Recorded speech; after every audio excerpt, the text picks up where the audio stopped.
welcome back to the Real Southern Garden. I'm Sarah, and today I'm coming to you from inside the flower bed, inside the daffodil extravaganza that we have. This is my absolute, I think I have a hydrangea back here stabbing me in the head. Well, it's not stabbing me in the head, but it's right back there. Anyway, this is my favorite time of year, hands down. I mean, Christmas is nice, but y'all, this is my Christmas. I love early spring and the bulbs and everything being fresh and brand new. And the smell out here right now is just glorious. These have a light scent to them, and they are an old heirloom variety. I think I've ID'd them, but I'm not positive, so I'm not going to tell you what I think they are. They bloom really early. They are the first bulbs I have that bloom. They have a good, just beautiful, delicate scent. They've been here about 40 years because probably 30 to 40 years, the previous gardener on this property actually planted them. And they're just amazing to have. Obviously they spread. You probably already know that about daffodils. So through the years, they actually create more, and you have to divide them every now and then just to keep them healthy and to have more daffodils. And I actually did add a few new ones because I messed up some of the bulbs over there when I was planting some of these azaleas in late fall. So added a couple more, trying to fix what I had, had to dig up and murder. And also added some over there too, a different variety. I think Jetfire. I'm not positive it was Jetfire. I forget now. But I'm going to take you around the garden today and just show you how it's looking. It's daffodils mostly because they're the first ones to actually start blooming, and they are the first ones blooming. And then I've got my tulip tree. It's about ready. It's not quite. The peach trees almost have their blooms. They're just buds still though. Everything is about a week and a half behind this year. Probably because we had that late, it wasn't really like a late frost. It was like a late, very cold spell. So I track it every year. I have a little journal, so I keep track of when my bulbs bloom every year and when all the trees do their thing. It's just kind of fun to look back at, and it also helps you a lot as a gardener too. And what else was I going to tell you?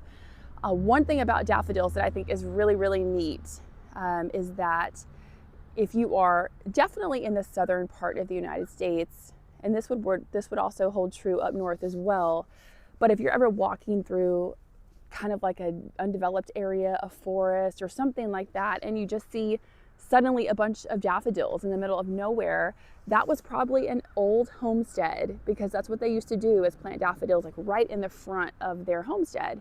And they just keep going, and they last, I won't say last forever, but they outlast the people that plant them. And there are a couple areas around here, they're old farms, and people have, some of the farms are still farms, and people have built a new house somewhere on it. But the old homestead area where the old home used to be, there's just a huge cluster of beautiful daffodils that bloom every spring. So I think that's a really, really neat thing. So if you're ever driving through the south or anywhere, even up north, and you just see clusters of daffodils in the middle of nowhere, most likely you're looking at an old homestead. So kind of a neat little story. But let's get into this garden tour, and let me show you, this is the first garden tour of 2025.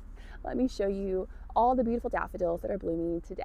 But here we go up here. So it's interesting that there are no daffodils up in this area, and I don't know why that is. I'll have to add some, I guess, but everywhere else there are. I just added some more this year. They're coming up at a different rate. They're a different type, obviously, but you can see those little guys are just now coming up. And then we still have some pansies that made it through the winter, made it through some 15-degree nights, and they seem to be just fine. And then the daffodils really begin over here. Maybe I'll just play some music and be quiet and let you guys just enjoy.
All right, guys, thank you so much for joining me today. I hope that you liked today's video. And if you did, we would love for you to subscribe to our channel and give us a thumbs up. Leave us a comment. Let me know where you garden.